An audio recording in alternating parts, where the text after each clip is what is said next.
وہ یہ ہے کہ ہر جگہ مسلمانوں کو کچلنے کی، دبانے کی، برباد کرنے کی کوشش کی جا رہی ہے، اور کسی ایک ملک کا یا کسی ایک صوبے کا یا کسی ایک شہر کا مسئلہ نہیں ہے، بلکہ یہ پوری دنیا کی روئے زمین کا مسئلہ ہے۔ زمین کے اوپر اگر کوئی شخص مسلمان بن کر بھی حکومت کر رہا ہے یا کوئی مسلمان نہیں بھی ہے تو بھی اس کا ٹارگٹ مسلمان ہے۔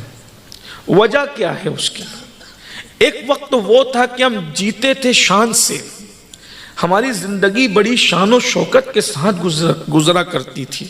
آپ کسی بھی زمین کا جائزہ لیجئے، زمین کے کسی بھی خطے پر مسلمان اجنبی زمین پر بھی چلا جاتا تو لوگ اس کے قدموں میں اپنی پلکوں کو بچھا دیتے، لوگ اس کی عزت کرتے، تعظیم کرتے، توقیر کرتے، حتیٰ کہ مسلمان اگر تاجر کی شکل میں جاتا تو بھی لوگ اس کا احترام بجا لاتے، اگر مسلمان کسی داعی کی شکل میں جاتا تو بھی لوگ اس کا احترام بجا لاتے۔ گویا کہ جس زمین پر مسلمان پہنچا اس نے احترام کا خراج وصول کیا، عقیدتوں کا خراج وصول کیا۔ لیکن آج اس قوم کے حالات ایسے کیوں ہو گئے؟ تو اللہ تبارک و تعالی قرآن مقدس میں ارشاد فرماتا ہے، اگر ہم اپنے مسائل کو حل کرنے کے معاملے میں سنجیدہ ہیں تو تھوڑی دیر کے لیے غور کیجئے، اور اگر ہم سنجیدہ نہیں ہیں، اگر ہم صرف واٹس ایپ تک کے ہمدرد ہیں کہ کسی کی بھی تکلیف کو کلپ میں دیکھیں اور اس کے بعد آگے فارورڈ کر دیں، بس یہی اگر ہماری ہمدردی ہے